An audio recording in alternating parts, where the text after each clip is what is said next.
Badago bestekiko elkartasuna adierazteko besteen pozak eta areago nahigabeak bereganatzen dituenik.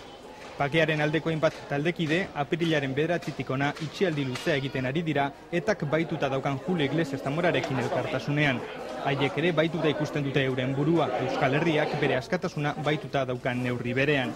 Itxialdian daudenek izen abizenak badauzkaten arren ez dira pertsona publikoak eta hortan datza euren meritoa. Herriaren ahotsa dira, nahikoa dela esaten duen herriarena alegia. Gaur jarrera honek Konkordiaren Príncipe de Asturias saria jaso du eta bakearen aldeko koordinakundeak itxialdian izan du sariaren berri. Gaur bakearen aldeko koordinakundearen egoitzako telefonoa etengabeari da jotzen. Zorionak bata bestearen atzetik datoz, biharko manifestaziora joteko deia zabaltzen dutenen deiekin batera. Izan ere, egoitzan jotakeari dira lanean biharko manifestazioak jendetza handia bilduko duelakoan. Bakearen aldeko taldekideek Konkordiaren Príncipe de Asturias saria gizarte osoarena dela azpimarratu nahi izan dute.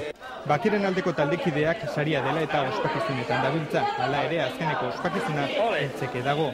Txampaina nahikorik ez da egongo Julio Iglesias Zamora aske uzten duteneko egunean.